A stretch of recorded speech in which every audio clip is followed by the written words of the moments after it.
안녕하십니까? 안녕하세요.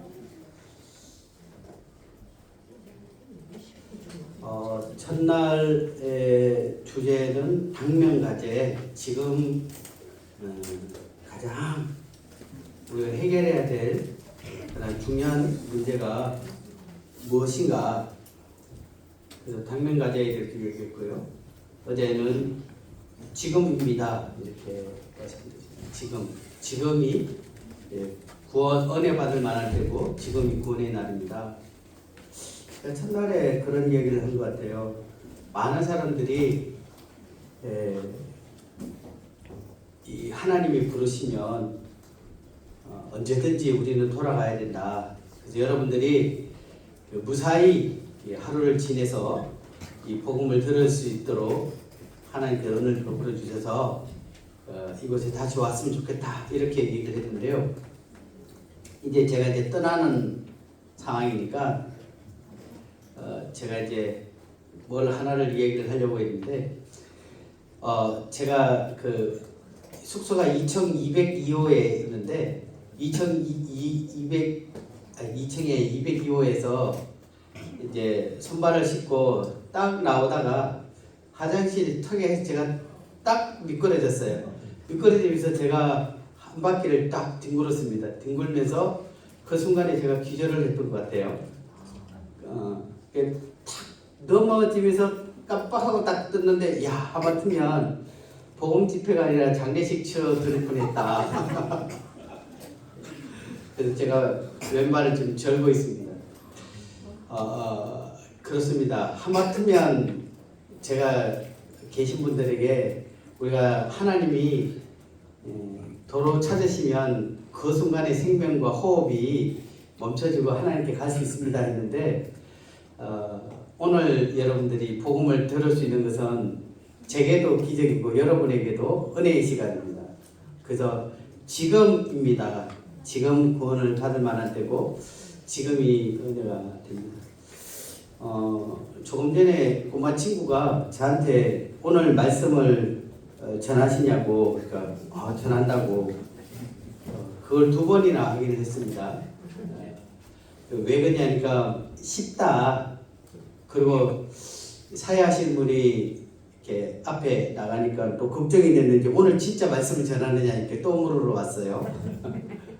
감사하게도 우리 꼬마 친구도 이해할 수 있는 말씀 이해할 수 있어서 참 좋습니다. 오늘 이제 주제는 같이 한번 읽어볼까요? 시작. 자, 믿는 것이 무엇인가? 또 하나님께서 믿음의 확신, 또 구원의 확신, 우리가 확신을 가지는 부분에 대해서 오늘 말씀을 통해서 오늘 성경 구절을 좀 많이 우리가 함께 살펴볼 것입니다. 왜냐하면 이 성경에 분명하게 우리가 믿음의 확신, 또 구원의 확신, 또 우리의 제사함의 확신에 대해서 말씀하고 있기 때문에 그 말씀을 통해서 무엇이 믿는 것이냐라는 것들을 오늘 살펴보려고 합니다. 민수기 23장 19절 말씀인데요. 우리 같이 함께 읽어봅니다. 하나님은 자 시작. 하나님은 사람이 아니시니 거짓말을 하지 않으시고 인생이 아니시니 때가 없으시다. 어찌 그 말씀을 하지 않으시며 하신 말씀을 실행하지 않으시려. 하나님은 사람이 아니기 때문에 하나님 절대 거짓말을 못하십니다. 하나님 죄를 짓지 못하시고 거짓말을 하실 수 없는 분입니다. 그분은 어떤 이야기를 하고 아이고 후회스러워 라고 이야기하지 않습니다. 그분은 모든 것들을 전지전능하신 분이기 때문에 모든 것들을 다 알고 있기 때문에 결코 후회하지 않으십니다. 여기의 말씀처럼 어찌 그 말씀하신 바를 행하지 않으시며 하신 말씀을 실행하지 아니하시랴. 하나님은 말씀하신 대로 반드시 행하시고 하신 말씀대로 그대로 실행하신다라고 얘기합니다. 하나님께서는 우리에게 사람이 읽을 수 있도록 이 성경, 거룩한 성경을 통해서 하나님께서 우리에게 분명하게 말씀하십니다. 한 번 죽는 것은 사람에게 정하신 것이오 라고 해서 모든 사람이 죄를 지었기 때문에 죽음을 사망에 이릅니다. 하나님께 정하셨습니다. 그래서 저같이 좀 하나님 보시기에 좀 예쁘다, 그래 너는 안 죽어도 돼, 예, 그렇게 하지 않습니다.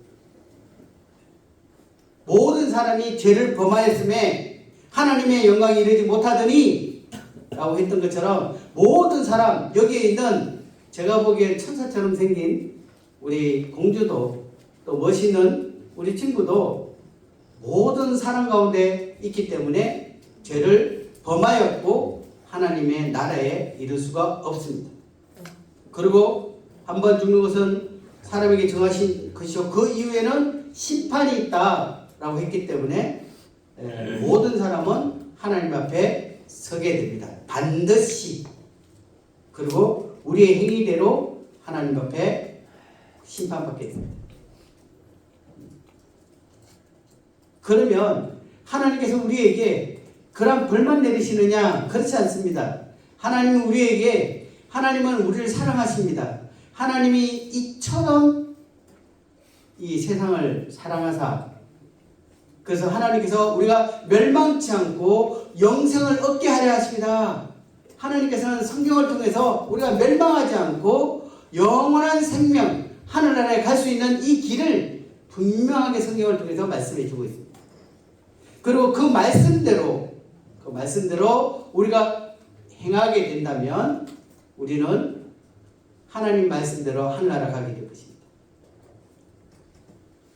제가 서두에 말씀드렸던 제가 장애인 복지관이나 여러 단체에 봉사를 합니다. 특별히 이제 지적 장애가 있는 친구들을 13년간 무료 봉사를 했는데요. 이 아이들이 일반 사람과 대화를 할 때 덩치는 30살인데 지능 지수는 뭐 2살, 3살 이렇게 되는 아이들이 있습니다. 복음을 쉽게 전해야 돼요. 그래서 제가 얘기했어요. 자, 친구들, 하나님께서 박수를 2번 치면 하늘나라 갈 수 있다라고 약속해 주셨어요. 만약 그렇다면 박수를 2번 치겠어요? 안 치겠어요? 이렇게 질문하면 뭐라고 대답할까요? 박수를 치겠죠? 자, 박수 3번 한번 쳐볼까요? 박수 3번 시작. 네, 그렇습니다.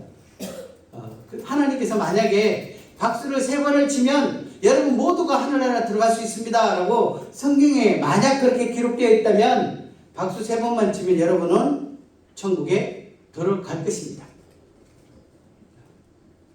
약속하셨기 때문에 반드시 지키신 분입니다. 그런데 어떤 친구가 저한테 와서 얘기해요. 하나님 불공평해요. 그러면 왜? 저는요 한쪽 팔이 없어요. 제가 깜짝 놀랐어요.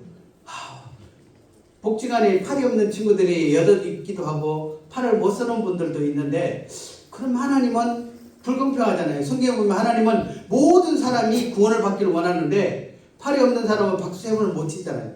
그래서 제가 그러면 제자리에 띠박지를 2번 뛰면 천국 갈 수 있다라고 얘기하면 쉬울까?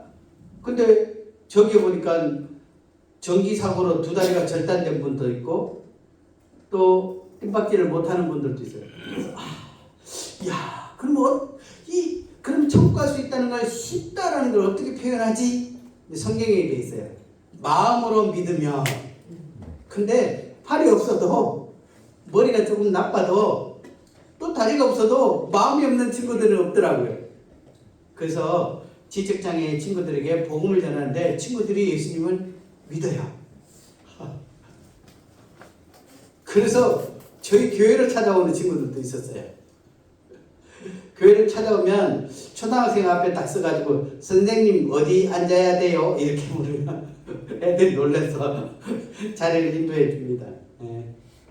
그리고 성경책도 뒤집어 보면서 꼭 남들 보는 대로 꼭 봐야 된다고.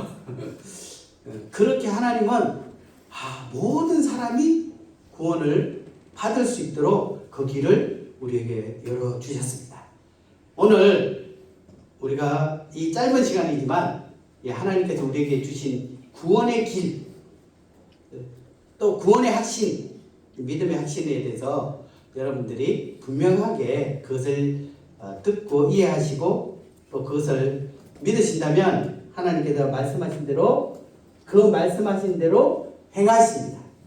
그 약속하신 대로 분명하게. 근데 사람들이요, 그 하나님 약속이 하나님 말씀에 자기 생각을 넣어서 이걸 종교적으로 만들어버려요. 그래서 뭐 예전에는 면죄부 해가지고 교회에다가 헌금하면 지옥 가는 사람 천국 가게 만들어줘 뭐 이렇게 해가지고 돈을 주고 파는 사람도 있고요. 또 그걸 보고 또 실제적으로 성경에 나와 있지도 않는데 또 돈을 주고 또 그렇게 저 실제적으로 봤어요. 어떤 분이 장례를 치르는데 제가 이제 그 운구차를 탔는데 갑자기 내리래요. 이분이 어디냐니까 천주교 앞에 내리다가 훅 뛰어가더라고요. 상주가 뛰어가가지고 거기다 뭘 사가오더라고. 사가와가지고 간 뚜껑 앞에 뭘 탁 붙이더라고요. 아직도 면죄부가 파는구나 하는 걸 처음 알았어요. 이분은 예수도 안 믿고 아무것도 아닌 분인데 굳이 또 그 가가지고 돈을 주고 갖다 붙이는 이유를. 그래서 참 세상은 이렇게 악합니다. 근데 성경은 그렇게 나와 있잖아요. 자, 제가 우리 윤본자매님께서 코로나 기간 동안 저희 교회를 방문해 주셔서 저희가 아마 코로나 기간 동안에 여기에는 좀 예배 아마 선한 사마리아원도 있어서 그런지 예배가 잠시 중단이 되어졌던 것 같아요. 저희도 나라에서 정한 시점에는 예배를 이렇게 가정에서 예배를 드렸지만 어느 정도 이제 거리두기가 가능할 경우는 저희가 예배를 드렸습니다. 식구들이 많지 않지만 저희가 최대한 거리두기를 하면서 예배를 드렸습니다. 참 그때 공무원들이 매주 찾아왔어요. 다른 교회는 사람들이 교회를 안 가고 사람이 주는데 이 교회는 왜 계속 사람이 늘어나느냐. 심지어 사진을 찍는데 이 사람들이 이제 이렇게 찍어야 되는데 이렇게 천장을 찍더라고요. 아니면 제가 10시 반에 예배인데 9시 10분쯤 와가지고 저 혼자 있을 때 사진을 찍든가. 매주 와가지고 그래서 결국은 저희가 예배당을 넓은 곳으로 이렇게 옮기게 되었었습니다. 그게 하나님 뜻이었어요.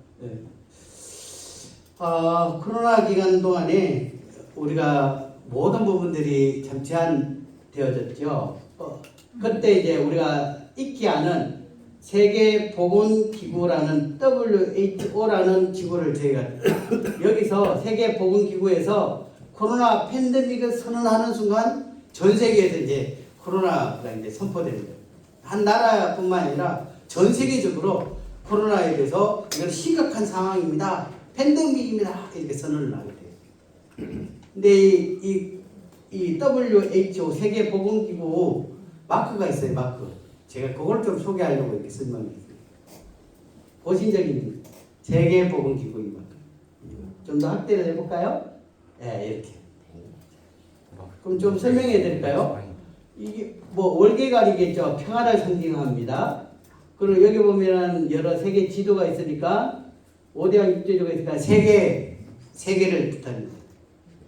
근데 왜 중간에 이 막대기에 뭔가 이렇게 뱀이 달렸을까 궁금하지요?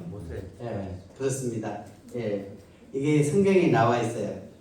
이걸 통해서 우리가 믿음이란 무엇인가에 대해서 성경에 분명히 말씀하고 있습니다. 한번 성경에 보게 되면요. 민수기 21장에 제가 5절을 읽고 우리 여기 성도님들 6절을 크게 한번 읽어보시면 좋겠습니다.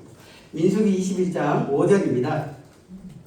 백성이 하나님과 모세를 향하여 원망하되 어찌하여 우리를 애굽에서 인도에 내어 이 광야에서 죽게 하는가.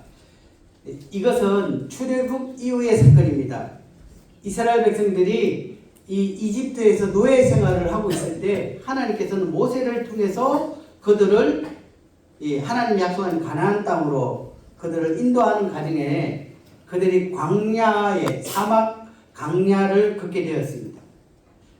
아무래도 강야에는 물이 넘치진 않았습니다.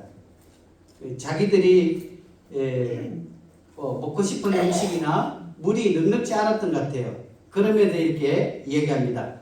이 강야에서 죽게 하는가? 이곳에는 먹을 것도 없고 물도 없도다.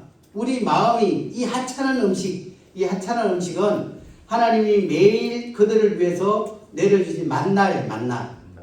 만나를 줬는데 처음에는 꿀같이 달더라 뭐 이렇게 하다가 나중에는 이 하찮은 음식 이렇게. 이 만나보다는 더 마늘, 부추, 수박 뭐 이런 것들을 원했는지 어쨌든 그렇게 원망하기 시작했습니다. 자, 6절 같이 읽어보겠습니다. 6절 시작. 여호와께서 불뱀을 백성 중에 보내어 백성을 멸시하심으로 이스라엘 백성 중에 죽은 자가 많으니라. 불뱀 하면 독사 이렇게 생각하게 됩니다. 자, 그림을 통해서 우리 친구들을 위해 조금 설명을 해드리면서 자, 이스라엘 백성들이요 여기에 있는 대표자 이제 사람들이 와서 이 모세를 향해서 원망하기 시작합니다. 야, 우리를 애굽에 종살이 하도록 내어두지 왜 여기 와가지고 우리를 이렇게 힘들게 만들어? 그렇게 하면서 하나님을 원망하고 또 모세에 대해서 불평을 했습니다. 하나님께 원망하고 불평합니다. 그래서 하나님께서 화가 나셨어요. 그래서 불뱀을 백성들이 있는 곳에 보냈습니다. 그리고 이스라엘 백성들이 있는 곳에 이 독사들이 사람들을 물었어요. 물었는데 어떤 일이 있냐? 죽은 자가 많은 거예요. 사람들이 죽어나가기 시작하는 거예요. 실제적으로 그들의 불평은 단순히 상황이라는 불만 표출이 아니라 하나님의 권위와 하나님의 인도하심에 대해서 불신하는 또 하나님에 대해서 반역을 일으킨 것 같습니다. 하나님 있다면 이렇게 살지 않을 거야. 하나님 있다면 내가 왜 이렇게 불행해야 돼? 진짜 하나님이라는 게 있어? 차라리 없는 게 나아. 이렇게. 저는 그런 이야기를 듣지 않았지만 제 친구가 얼마 전에 죽고 싶다고 저한테 왔어요. 너무 힘들다. 왜 그러니까 자식이 자기한테 그런 얘기를 때 아버지가 해준 게 뭐가 있는데 제가 봤을 때는 키워주고 먹여주고 다 했는데 아버지가 해준 게 뭐가 있는데 그까지는 그래도 참을만 했대요. 차라리 아버지가 없었으면 좋겠다 이 얘기를 한 거예요. 그러니까 아버지가 가슴이 큰 거야. 내가 이때까지 먹여 살린다고 고생을 했는데 내가 없으면 좋겠다고 그렇게 얘기를 하네.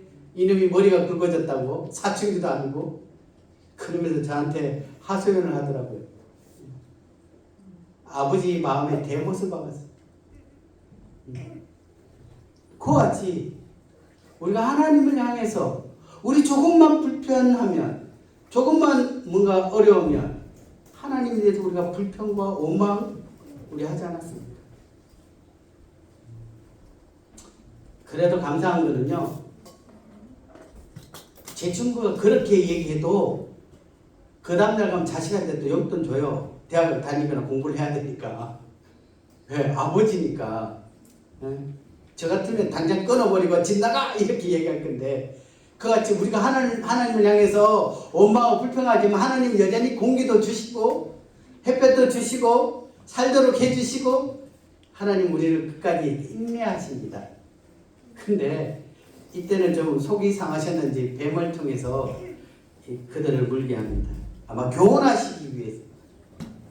우리 또한 우리가 하나님 앞에 살아왔던 것에 대해서 하나님은 우리의 행위에 대해서 또 하나님을 인정하지 않은 것에 대해서 대해서, 하나님을 원망한 것에 대해서, 하나님을 무시한 것에 대해서, 하나님 없다 하면서 내 나름대로 인생의 길을 살아가겠다라고 했던 이것에 대해서 하나님은 판단하실 것입니다.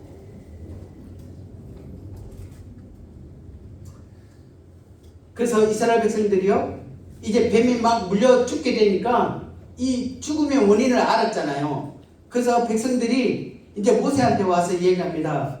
우리가 하나님 여호와와 당신을 향하여 원망함으로 범죄하였사오니 죄를 깨달았어요. 그렇게 쉽게 표현해가 살려주세요 제발 이렇게 얘기한 거예요. 그래서 여호와께 기도해 하나님께 기도해서 이 뱀들을 우리에게서 떠나가게 하소서 그렇게 얘기합니다. 제발 살려주세요. 이 뱀들 좀 치워주세요. 이렇게 얘기를 합니다. 그래서 모세가 이 배역만덕한 이 백성들을 위해서 하나님께 기도합니다. 성경에는 모세의 마음이 세상에 있는 여러 사람보다 가장 온유한 사람이다 라고 했으니까 모세가 너그러이 그들을 위해서 하나님 앞에 기도했습니다. 모세는 하나님 앞에 뱀들을 치워주세요 이렇게 기도했을까? 저는 잘 모르겠어요. 그러면 이미 뱀에 물린 사람은 죽어가잖아요. 예? 안 물린 사람은 살아남아요. 근데 물려있는 사람은 어떻게? 죽어가는 사람은 어떻게? 그래서 하나님 앞에 물었어요. 하나님 어떡하지요? 하나님 이 백성을 불쌍히 해주세요. 이렇게 기도했을 때 하나님이 그들에게 물려 죽어가고 있는 이 백성들 또 뱀에 물려서 죽을 것 같은 또 죽어야 하는 이 백성들에게 하나님께서 이 놀라운 그들이 들어야 될 놀라운 소식 이게 복음이에요. 복스러운 소식을 얘기합니다. 뭐라고 얘기했냐면 같이 한번 읽어보겠습니다. 자 시작. 여호와께서 모세에게 이르시되 불뱀을 만들어 상대에 매달아 물린 자마다 그것을 보면 살리라. 다시 말하면 하나님께서 이스라엘 백성들이 볼 수 있도록 높은 곳에 장대를 높이 달아서 이 불뱀하고 똑같은 노수로 이 뱀을 만들어 놓아라. 그리고 물린 자마다 그것을 보면 살리라. 이렇게 얘기해요. 자, 뱀에 안 물린 사람은 죽지 않죠? 괜찮아요.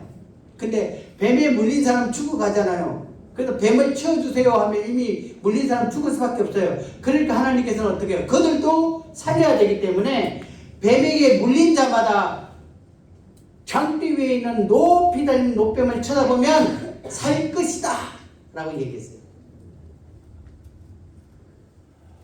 그리고 성경에는 이렇게 나와 있어요. 자,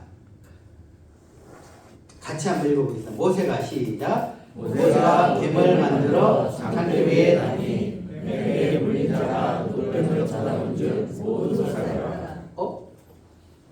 노뱀을 쳐다본즉 모두 살더라.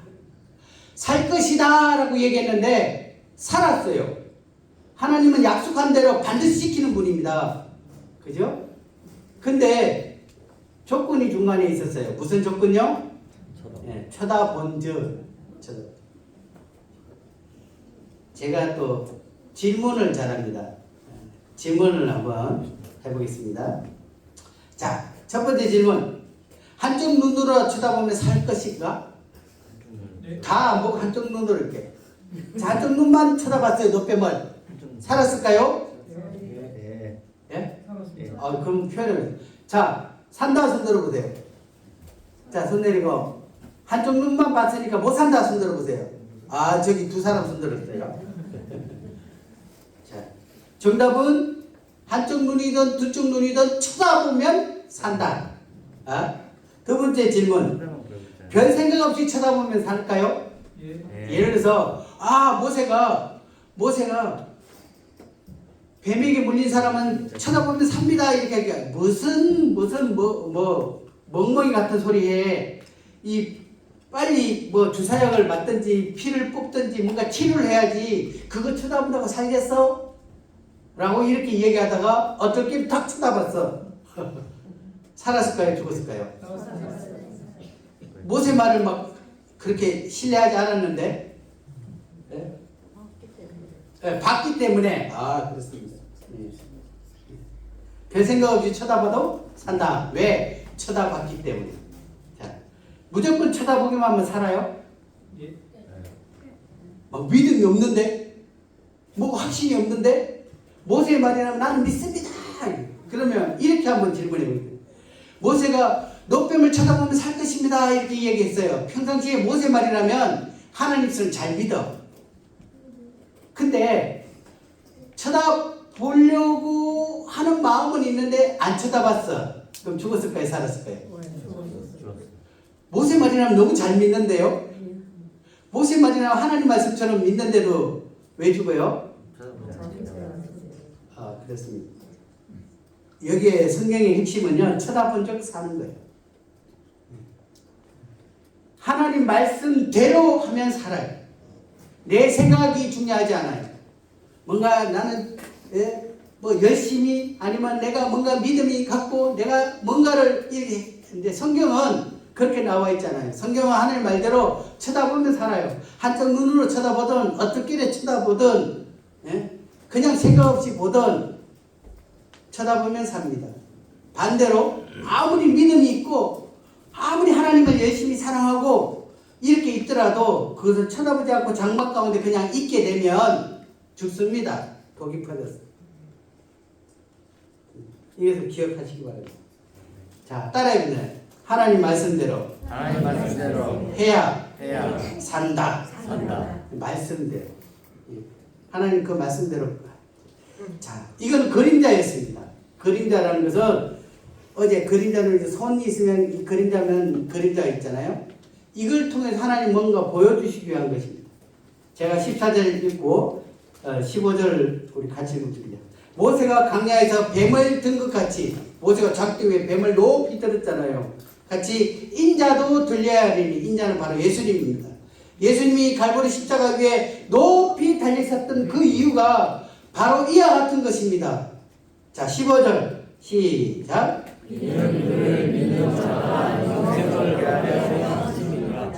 모세가 뱀을 쳐다보면 삽니다 라고 했던 말대로 쳐다보았으니까 살았던 것처럼 높이 달리신 그 십자가에 달린 그 예수님을 그를 믿는 자마다 영생을 얻게 하려 하십니다. 그를 믿으면 어린 아이든 나이가 많으시든 모자라든 건강하든 뭐 믿음이 대단하든 믿음이 적든 상관없습니다. 예수 그리스도께서 십자가 위에서 내 죄를 위해 십자가에 죽으신 그것을 믿으면 영생을 얻습니다. 그것이 성경의 답이에요. 하나님 우리에게 어떤 것을 요구하지 않아요. 아마 여러분 중에는 박수 3번 쳐서 천국 가는 게 쉽다고 생각할 수도 있을 거예요. 예? 박수 3번만 치면 천국 가면 내 사 치겠다. 근데 사람들 그거 안 믿어요. 예? 박수 3번 친다고 가겠어? 이렇게 얘기할 거예요. 아마 박수를 1초에 10,000번을 쳐야 된다든지 100번을 쳐야 된다든지 예? 그렇게 나름 좀 뭔가를 그래서 천주교의 마틴 루터가 종교개혁을 할 때는요 계단을 막 기어서 올라가고 또 심지어는 잠을 자지 않고 또 심지어는 예수님처럼 자기 몸을 막 때려가면서 고행하면서 고난중간에 고행하면서 그렇게 하면서 뭔가 하나님 앞에 속죄를 얻으려고 했어요. 근데 성경이 딱 보니까 사람이 믿음으로 의인이 된다라고 되어버리니까 이 사람이 놀란 거예요. 아니 그렇게 기어가고 그렇게 자기를 괴롭히고 잠도 안 자고 그렇게 열심히 해야 제가 용서되는 줄 알았는데 성경에는 믿음으로 의인이 되리라 하박국 말씀처럼 로마서에 의인은 믿음으로 오직 의인은 믿음으로만 의인이 되는 거예요. 그래서 그가 구원받고 삶이 달라졌어요. 이와 같이 그를 믿는 자마다 영생을 얻게 하는 것이 하나님의 뜻입니다. 모세가 광야에서 뱀을 든 것 같이 인자도 들려야 하리니 이는 그를 믿는 자마다 영생을 얻게 하려 하십니다. 여러분 높이 달리신 갈보리 언덕 위에 달리신 그 예수님을 여러분이 믿으면 영생을 얻습니다. 제가 어떤 것도 더 설명할 필요가 없습니다. 이건 그분의 약속입니다. 요한복음 1장 29절에 우리 친구들이 있기 때문에 좀 더 이 부분을 좀 설명을 해드리겠습니다. 자, 보라 시작. 보라 예수님은 죄가 없으신 분이십니다. 죄 없으신 예수님이 걸어갈 때 세례 요한이 예수님을 향해서 얘기합니다. 보라! 세상 죄를 지고 가는 하나님의 어린 양이다. 어제 말씀을 들었던 분은 아실 것입니다. 대속죄, 대속 제물 대신해서 우리의 죄를 지고 가는 나귀가 죽어야 될 그 나귀를 위해서 어린 양이 대신 죽은 것처럼 죄로 말미암아 영원한 심판을 받게 되고 지옥 가야 될 둘째 사망에 이를 수밖에 없는 우리를 위해서 예수님께서 우리의 죄를 지고 가시고 어린 양이 죽은 것처럼 우리를 대신해서 예수님께서 대속물로 죽어주셨다라고 말씀을 드렸습니다. 근데 오늘 또 이제 얘기를 듣는 중에 우리가 하나님 앞에 뭔가 회개하고 우리가 뭔가를 해야 되지 않을까요? 뭐 이렇게 질문이 됐어요. 자, 여기에 예수님께서 지었죠. 세상죄. 세상죄는 세상에 있는 사람들의 죄라는 공간적 상황도 되지만 시간적 상황이 돼요. 시간적. 다시 말하면 우리가 세상에 과거에서부터 예수님 죽으신 이후에 있는 이 세상이 존재하는 동안에 지었던 모든 죄를 포함되기도 하고요. 조금 더 우리가 쉽게 생각하면 이제 저를 생각하겠습니다. 제가 응애하고 태어났어요. 세상에 태어났습니다. 그래서 저희 아버지는 저를 아버지 호적에 올렸어요. 0살. 요즘은 태어나고 한 달 안에 올리더라고요. 그러다가 제가 열심히 살다가 100살에 죽었어요. 근데 옆에 사람이 그래요. 세상을 떠나셨습니다. 그러면 응애하고 제가 100살까지 세상에 살았어요. 100살까지 세상에 살았던 그 세상에 지었던 모든 죄를 세상의 모든 죄를 예수님께서 지고 가셨습니다. 그러면 이제 저를 예를 들었지만 여기에 있는 우리 친구들을 예를 들어볼까요?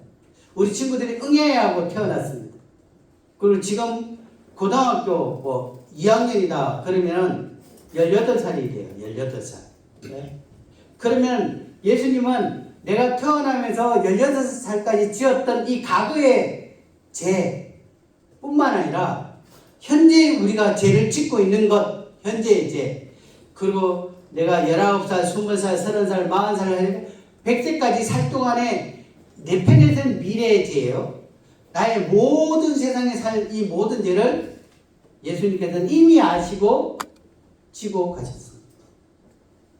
그래서 예수님께서는 과거의 죄를 지고 하고 현재 내가 짓고 있는 죄는 하나님 앞에 회개해야 된다. 아닙니다. 하나님께서는 우리의 모든 죄를 다 지고 가셨습니다. 어떤 사람들은 기도할 때요, 제가 들어봤는데, 아이고 하나님, 제가 누구 잘못했고 누구 잘못했고, 하나님 나도 모르게 기억 안 나는 죄까지 다 용서해 주세요. 본인이 자백했는데 자백한 건 용서되는데 자백 안 하는 것들이 있네. 그건 아닙니다. 하나님께서는요, 우리가 알든 알지 못하든 지었던 이 모든 죄를 지고 가셨습니다. 그래서 우리의 과거, 현재, 미래, 우리가 자백하든 자백하지 않든 또 자백하지 못했던 이 모든 것, 자백하고 상관없이 우리의 모든 죄를 예수님께서 지고 가셨습니다. 그리고 말씀드렸듯 예수님은 우리를 위해 십자가에 죽으시고 다 이루었다, 다 갚았다, 다 해결했다. 이상 더 이상 우리의 죄를 위해서, 너의 죄를 위해서 더 이상 죽을 필요가 없고 희생양이 필요 없다. 왜? 성경에는 한 제사, 이 십자가의 이 사건으로 영원히 죄를 속했다, 영원한 제사를 드렸다, 이렇게 표현합니다. 단번에 들이심으로 우리 죄를 영원히 용서했다 라고 되어 있기 때문에 이제 더 이상 우리 죄를 위해서 누군가 희생될 필요가 없습니다. 만약에 예수님이 십자가에 죽었지만 나는 여전히 죄인이고 나는 이 죄 문제 때문에 누군가가 이 죄 문제를 해결해야 돼 라고 얘기한다면 예수님의 그 죽음을 부정한 것뿐만 아니라 누군가가 또 죽어야 된다라고 외치는 것 같습니다. 나의 죄를 위해서 예수로는 안 돼. 더 누가 필요해? 라고 얘기하는 것입니다. 그것은 하나님 앞에 이건 불신입니다. 따라해. 다 이루었다. 다 이루었다. 누가 말씀하셨습니까? 예수님. 하나님이셨던 예수님께서 선언하셨습니다. 다 이뤘다. 히브리서에는요, 우리의 죄와 우리의 불법을 다시 기억지 아니하리라 됐습니다. 왜? 예수님이 다 갚았기 때문에. 그래서 우리는 더 이상 죄에 대하여 값을 지불할 필요가 없습니다. 사람은요, 용서해준다 하면요, 용서해줘요. 그러다 다음에 똑같은 죄를 짓잖아요. 그러면 이게 네 지난번에도 이랬는데 말이야. 그러면 아버지 엄마들 뭐 끄집어내가 다시 다 기억해내요. 근데 하나님은요, 기억하지 않습니다. 하나님은 우리의 과거, 현재, 미래, 우리의 모든 죄에 대해서 전혀 기억하지 않아요. 하나님 거짓말 안 한다고 했잖아요. 그래서 다 갚으셨어요. 우리가 인정하든 인정하지 않든 예수님께서 십자가 위에서 우리의 모든 죄를 다 해결하시고 마지막 죽음의 순간에 다 이루었다 라고 말씀하시고 운명하셨습니다. 자, 에베소서 1장 7절입니다. 같이 읽어보겠습니다. 우리는 시작. 우리는 그의 피로 말미암아 속량 곧 죄사함을 받았느니라. 성경에 나와 있습니다. 우리는 그의 피, 예수님의 피로 속량, 곧 속량이라는 값을 지불한다는 거예요. 우리의 죄의 값인 죽음을, 피 흘려 죽어야 된다는 그 피 흘려 죽음을 예수님께서 자기 생명을 통해서 갚으셨습니다. 곧 제사함, 죄를 용서받는 것을 이루셨습니다. 그래서 성경은 받을 것이다 라고 이해하지 않습니다. 뭐라고 되어 있습니까? 목소리가 작은데요. 뭐라고요? 받았습니다. 예수 그리스도께서 십자가에서 다 이뤘다 하는 순간에 그의 피로 말미암아 우리 죄가 갚아졌고 우리 죄는 사함 받았습니다. 받을 것이다가 아닙니다. 받았습니다. 성경은 분명히 우리에게 약속하고 있습니다. 요한복음 1장 12절 너무나 잘 아는 말씀이에요. 자, 한번 읽어보겠습니다. 인정하는 자 시작. 인정하는 자, 곧 예수를 믿는 자에게는 하나님의 자녀로 되는 것을 주셨으니. 오늘 예배 시간에도 계속해서 이 복음이 언급이 되어졌는데요. 그렇습니다. 우리가 예배 시간에 우리가 하나님 앞에 우리를 구원을 해 주신 하나님께서 우리에게 베풀어 주신 그 은혜를 감사하는 시간이 예배 시간이에요. 그래서 그분이 나를 위해 죽으시고 또 나의 의를 위해서 부활하시고 또 그분이 다시 오실 것에 대한 그 소망을 기다리면서 우리는 매주마다 하나님 말씀처럼 예수님께서 나를 기념하라 했던 것처럼 우리는 예배 시간에 기념하는 것입니다. 자, 영접하는 자, 예수님을요, 이렇게 영접하는 거죠. 예수님을 영접한다, 받아들인다. 제가 이 교회에 들어올 때 어서 오세요 하고 이 스리퍼를 주시더라고요. 영접받은 거예요. 근데 만약에 제가 오는데 오지 마세요 하고 문을 닫아버리면 제가 영접이 안 된 거예요. 그와 같이 예수님을 우리 마음속에 그분을 모시는 것입니다. 조금은 이해가 되는 친구들도 있고 조금 어렵다라고 생각하는 거예요. 그래서 또 설명을 해요. 곧 영접하는 것, 다르게 표현하면 곧 무엇하냐면 그 이름을 믿는 자라고 되어 있어요. 그 예수님을 영접한다는 것은 예수님의 이름을 믿는 거예요. 예수님의 이름의 그 뜻을 믿는 거예요. 다시 말하면 예수님께서 우리에게 하신 일을 믿는 거예요. 믿으면 하나님의 자녀가 되는 권세를 주셨어요. 이 권세라는 것은 그냥 부여한다는 것이 아니라 합법적 문서로 하나님의 호적에 우리 이름을 딱 붙여놓는 겁니다. 아버지가 자식 믿다고 그냥 이름을 뺄 수 있는 게 아니에요. 하나님께서 우리가 예수님을 마음에 믿고 예수님의 그 이름의 뜻대로 예수 그리스도를 우리가 마음에 그 이름을 믿으면 하나님의 자녀가 됐다라고 하면서 하나님께서 우리에게 합법적 선언을 합니다. 이 권세를 주셨다. 이게 합법적 선언이에요. 그래서 우리는 하나님의 자녀가 되어진 것입니다. 자, 마태복음 1장 21절. 예수의 이름 뜻은 알아야 되잖아요. 예수의 이름을 믿으려면 예수님의 이름의 뜻이 같이 읽어보겠습니다. 아들을 낳으니 시작. 아들을 낳으니 이름을 예수하라. 이는 그들에게 되어서 구원할 자이시라 하니라. 예수님이 태어나기 전에 천사가 와서 탁 얘기해. 이제 아들을 낳을 건데 이름을 예수라 하십시오. 나시기 전부터 태어나시기 전부터 이름을 가졌어요. 예수라는 이름을 하나님께서 붙이셨어요. 그 이름의 뜻은 뭐냐면 그가 자기 백성을 그들의 죄에서 구원할 자이십니다. 다시 말하면 구원자라는 것입니다. 우리를 구원했다는 거예요. 어디서? 우리의 죄에서. 예수님이 죄가 아니라 우리의 죄를 위해서 예수님께서 우리를 구원해 주셨다는 거예요. 구원이라는 것은 죄에서 탈출하는 게 아니고 구출받는 것입니다. 우리가 죄 가운데 해결할 수 없었습니다. 아무리 노력하고 힘쓰고 애쓰지만 이 흑인이 그 피부를 희게하지 못하고 표범이 그 얼룩무늬를 지울 수 없는 것처럼 우리의 죄를 어떤 단 하나도 해결할 수 없었습니다. 그런데 우리 죄를 위해서 예수님께서 죽음을 통해서 그 값을 지불했습니다.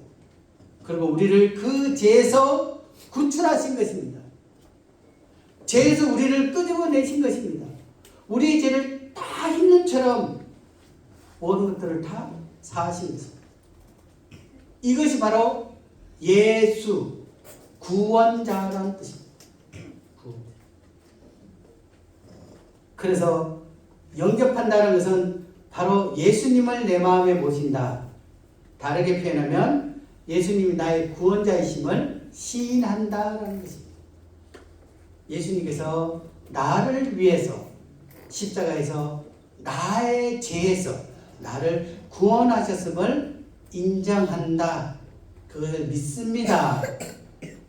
그 예수님을 제가 마음의 주인으로 모십니다. 라는 뜻입니다. 그렇게 될 때 우리는 하나님의 자녀가 되고요. 그래서 우리는 영원한 지옥이 아니라 하나님이 집인 바로 그 천국에 가게 되는 것입니다. 제가요 어저께 첫날 딱 왔을 때 요 앞에 보니까 이게 윤건자매님 댁이죠. 그 제가 인사를 드릴까 말까 이렇게 어슬렁어슬렁 그랬는데 주인이 없으면 들어갈 수 없잖아요. 제가 주인이 없는데 방문 닫고 들어가면은 아무리 제가 안tak해도 이게 뭐 남의 집에 들어가는 거니까. 근데 거기서 어슬렁어슬렁하고 나오는 사람이 있더라고요. 해주행제가 나오더라고요. 어머니 없네? 뭐 이렇게 하면서. 아들은 부모님 집에 마음 놓고 들어가는 거예요. 어머니 계세요? 없어요? 어디 갔나? 이렇게 되죠. 제가 만약에 그렇게 되면은 몰라 한 번에 용서하실지 모르지만 계속하면은 왜 왔는데 이렇게 얘기하죠. 아들과 남의 차이입니다. 아들 같은 사람이라도 그렇게 오면은 남이에요. 진짜 아들과 아들 같은 사람은 다릅니다.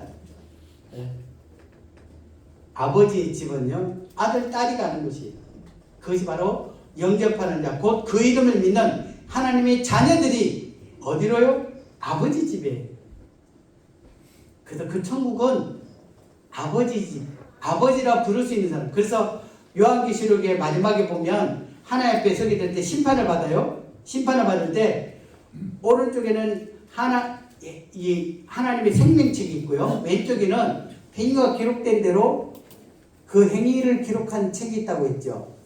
근데 성경에는 이렇게 나와요. 순서가 누구든지 생명책의 이름이 기록되지 못한 자는 불못에 던지온다고 되어 있어요. 다시 말하면 오른쪽에 그 이름이 있는가를 먼저 확인하고 없으면 이걸 찾아보는 거예요. 물론 여기에도 그것이 없을 수 있어요. 왜? 이미 십자가를 통해 용서하셨어요. 그런데 우리가 이 하나님의 생명책의 이름이 기록되지 않으면 우리는 하나님 앞에 우리가 하나님을 믿지 않고 불신했던 부분에 대해서 판단받을 것입니다. 근데 중요한 것은 생명책의 이름이 있으면 돼요. 그래서 우리 윤문자매님 집에는 한혜주 형제님이나 한원주 형제님은 자유롭게 들어갈 수가 있어요. 근데 손창에는 허락받고 가야 돼요. 왜? 자식이 아니니까. 그래서 우리가 하나님의 자녀면 하나님의 집에 우리가 기쁨 가운데 들어가기도 하나님도 우리를 기다리고 계십니다. 로마서 4장 18절부터 25절 말씀인데요. 이걸 시간이 없지만 오늘 좀 한번 제대로 한번 보겠습니다. 자, 제가 읽겠습니다. 아브라함이 있습니다. 아브라함이 바랄 수 없는 중에 바라고 믿었으니 그가 100세나 되어 자기 몸이 죽은 것 같고 사라, 그 아브라함의 아내면 여기 사라가 아니고요. 아브라함의 아내 사라의 태가 죽은 것 같아. 왜냐하면 이미 할머니니까 경수가 끊어진 거죠. 같음을 알고도 믿음이 약해지지 아니하고, 이 말은 뭐냐면 할아버지 할머니에게 그토록 바라는 아들을 줄 것이다 라고 하나님께서 약속해 주셨어요. 내가 이미 할아버지 할머니인데요, 아브라함이 100세 가까이 되었으니까요. 그러니까 사라는 이미 할머니잖아요. 그러니까 아이를 낳을 수가 없어요. 근데 하나님이 하신다면 가능하겠지라는 믿음이 있어요. 그래서 여기 보면 믿음이 약해지지 아니하고, 믿음이 20절입니다. 20절 같이 읽어보겠습니다. 시작. 믿음이 없어 하나님의 약속을 주시지 않고 믿음으로 구하여서 하나님께 영광을 돌리며 도리어 하나님 감사합니다 라고 하나님께 영광을 돌렸어요. 그리고 21절에 약속하신 그것을, 아들을 줄 것이다 라고 했던 그 약속하신 그것을 또한 능히 이루실 줄 확신했습니다. 하나님이라면 늙었지만 자녀를 주실 것이다 라고 확신했습니다. 그러므로 하나님께서는 그의 믿음을 보시고 그것을 의로 여겼습니다. 그래서 하나님은 아브라함을 향해서 의롭다라고 얘기했습니다. 하나님의 약속을 의심하지 않고 약속하신 그것을 능히 이루실 줄을 확신했다. 오늘 우리가 필요한 것이 이겁니다. 하나님께서 우리에게 영접하는 자, 곧 그 이름을 믿는 자들에게는 하나님의 자녀가 될 것이라. 너희 죄가 예수의 피로 깨끗하여졌다. 보라, 세상 죄를 지고 갔는 하나님의 어린 양이로다. 예수님께서 마지막에 다 이루었다 라고 했던 우리의 죄 문제를 예수께서 다 해결했다는 것을 의심하지 않고 약속하신 그것을 또한 능히 이루실 줄을 우리가 받아들여진다면, 쳐다보면 살더라 라고 했던 것처럼 이 구원이 우리 가운데 이루어졌습니다. 믿는 순간. 자, 그에게 의로 여겨졌다 기록된 것은 아브라함만 위한 것이 아니요. 아브라함은 하나님께서 우리에게 뭔가 설명하기 위해서 얘기한 거예요. 의로 여기심을 받을 우리를 위함이니, 우리에게 뭔가 교훈을 주기 위해서요. 곧 예수 우리 주를 죽은 자 가운데 살리신 이를 믿는 자니라. 다시 말하면 우리 죄가 예수 그리스도로 말미암아 십자가에 못 박혀 다 용서되었고, 그 용서됨을 확인하기 위해서 예수님을 부활케 해서 우리를 어렵다 하심을 증명해 보이신 것을, 우리가 그것을 믿는 것, 받아들인 것, 그러면 우리가 동일한 이와 같은 약속을 얻게 됩니다. 자, 25절 같이 읽겠습니다. 예수는 시작. 예수는 우리가 범죄한 것 때문에 대적이 되고 또한 우리를 도와주사 십자가에서 살아나셨느니라. 예수님 왜 십자가에 못 박혔나요? 우리의 범죄한 것 때문에. 예수님께서 살아나셨습니다. 왜 살아났냐? 우리 죄가 다 깨끗해졌다 라고 증명하기 위해서 어렵다 하심을 위해 살아났습니다. 이걸 좀 쉽게 설명을 하면요, 제가 여러분들을 모두 보시고 조금 뒤에 점심 식사를 어제 먹었던 그 짬뽕집에 가서 만약에 식사 대접을 해요. 그래서 아마 뭐 식사비가 100만 원 정도 나올 수도 있을 거예요. 그래서 아이고 돈이 없는데 하고 어쨌든 막 열심히 먹었어요. 그러고 난 다음에 아유 제가 계산하고 나오겠습니다 라고 하고 이게 성도님들 다 차에 탔어요. 근데 제가 계산하러 들어갔는데 안 나와요. 1시간 있어도 안 나와요. 어떤 생각이 듭니까? 돈이 없구나. 돈이 없구나. 이거 뭔가 문제가 있네 이렇게 생각해요. 예? 근데 제가 계산하고 들어가겠습니다 하고 계산하고 나오면서 영수증을 들고 이게 영수증을 지갑 안에 딱 넣는 걸 보셨어요. 그리고 제가 차에 함께 탔어요. 그럼 여러분들 어떻게 다 계산했구나 라는 것을 명확히 알 수 있듯이 예수님께서 우리의 죄의 값을 위해 죽으시고 깨끗하게 죄 문제가 해결되었다는 것들을 부활을 통해서 우리에게 증명해 보이신 것입니다. 만약에 예수님이 부활하지 않고 그대로 죽어 있다면 우리는 계속 찝찝해요. 내 죄가 용서됐나? 이게 됐나? 그렇습니다. 사망을 이김으로 우리 죄가 깨끗하게 용서되었다는 것을 다르게 표현하면 우리가 의인이 되어졌다, 의롭다함을 얻었다라는 것들을 증명하기 위해서 예수님은 부활하셨습니다. 그래서 이 부활절이 그 의미입니다. 우리는 오늘이 아니라 매일매일 그 부활을 우리는 가지고 사는 사람입니다.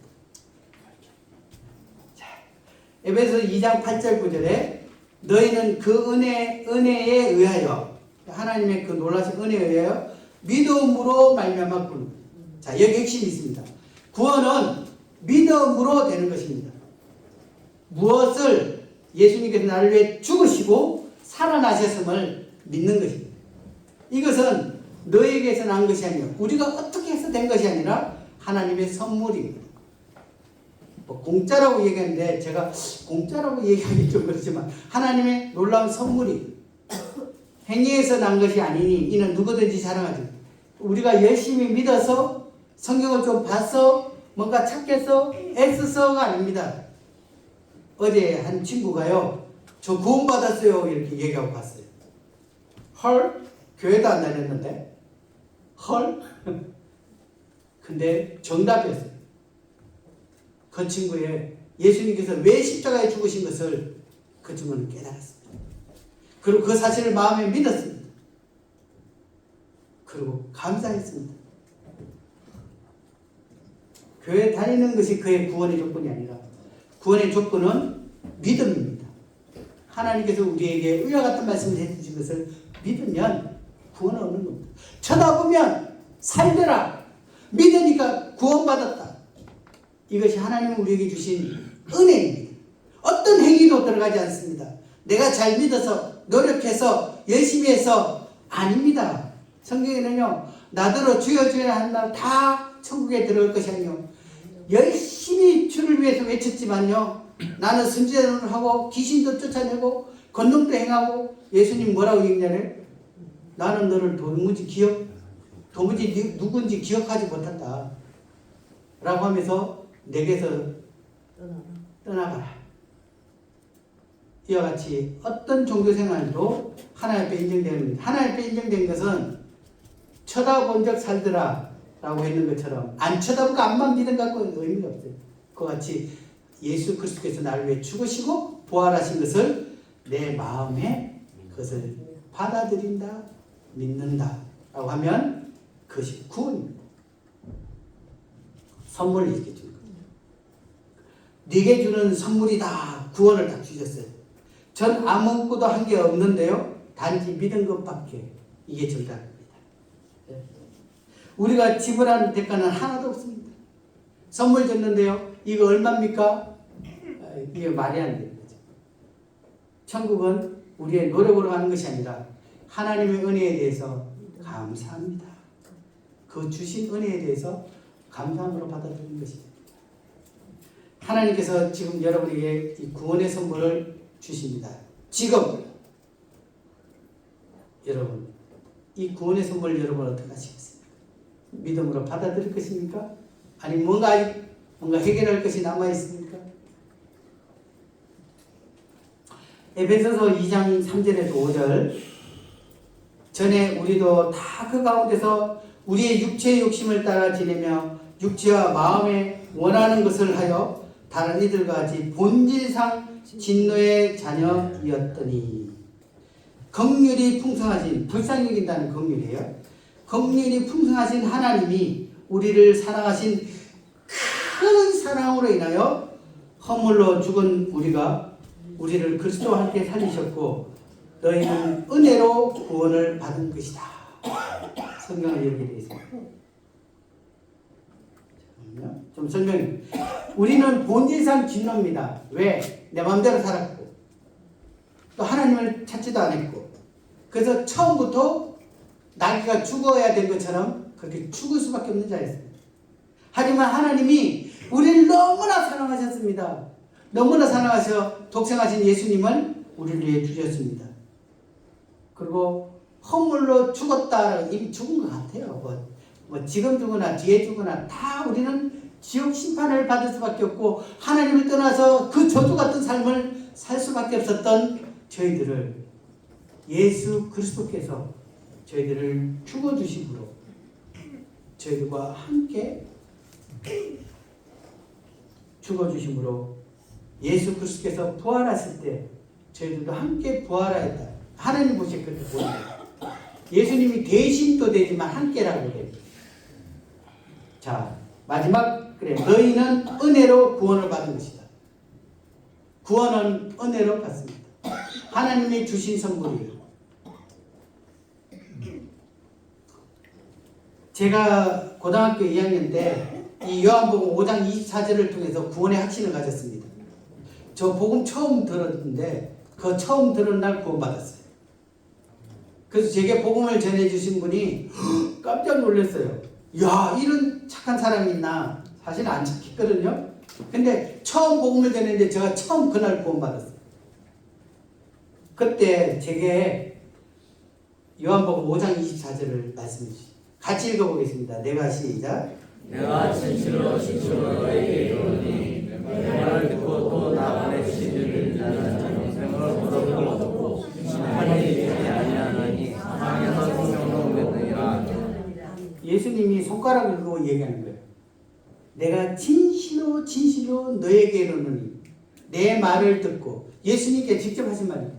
예수님께서 너를 위해서 내가 너를 위해 너의 죄값을 위해서 내 생명을 너를 위해서 죽었다. 그리고 하나님께서 나를 너의 죄값을 위해 어린 양으로 나를 보내셨다. 그리고 너희 죄가 완전히 내 피로 말미암아 깨끗하게 용서되어졌다. 라는 것을 네가 그것을 믿느냐? 네. 제가 처음 저 복음을 들었을 때요. 네. 그러니까 예수님 뭐라고 했냐면 영생을 얻었다. 아직 부족해가 아니라 영생을 얻었다. 그리고 심판에 이르지 아니하다. 그 무서운 그 지옥 심판에 가지 않을 것이다. 그리고 사망에서 생명으로 옮겼느니라. 이렇게 약속해 주셨어요. 제가 이 말씀 듣고요. 너무 깜짝 놀랐어요.